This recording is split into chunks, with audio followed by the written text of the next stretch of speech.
அஸ்ஸலாமு அலைக்கும் வரஹ்மத்துல்லாஹி வபரகாத்துஹு. அல்ஹம்துலில்லாஹ். அல்லாஹ்வுக்கு எல்லா புகழும். அல்லாஹ்வுக்கு பிரியமான மனிதன் நல்லவர்களாக இருந்தாலும் தீயவர்களாக இருந்தாலும் அல்லாஹ்வுடைய அருள் என்பது பொதுவானது.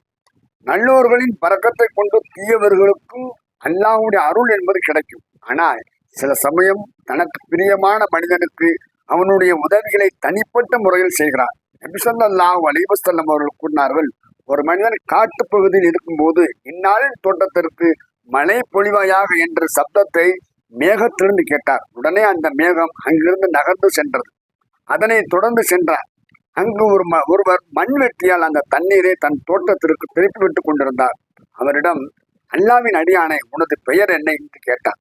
அதற்கு அவர் அந்த மேகத்திலிருந்து என்ன கேட்டாரோ அதே பெயரை கூறுகிறார். எனது பெயரை ஏன் கேட்கிறீர் என்று அவர் திருப்பி கேட்டார். அதற்கு அவர், தண்ணீரை பொழிந்து மேகத்திலிருந்து இன்னாரின் தோட்டத்திற்கு தண்ணீர் ஊற்றுவாயாக என்று உமது பெயரை குறிப்பிட்டு அந்த சப்தத்தை நான் செவியிட்டேன் என்று கூறினார். இத்தோட்டத்தில் மழை பொழிய நீர் என்ன நன்மை செய்தீர் என்று கேட்டார். அதற்கு அவர், அந்த மனிதர், நீர் கேட்டுவிட்டதால் நான் கூறுகிறேன். நான் இதிலிருந்து கிடைக்கும் விளைச்சலை 3 பாகங்களாக பிரித்து அதில் ஒன்றை நான் தர்மம் செய்து விடுகிறேன். மற்ற ஒரு பாகத்தை நானும் எனது குடும்பமும் உண்ணுகிறோம். மீதமுள்ள ஒன்றை இந்த நிலத்திலே பயிரிட போட்டு விடுகிறேன் என்று கூறினார். இந்த ஹதீஸ் முஸ்லிமிலே பதிவு செய்யப்படுகிறது.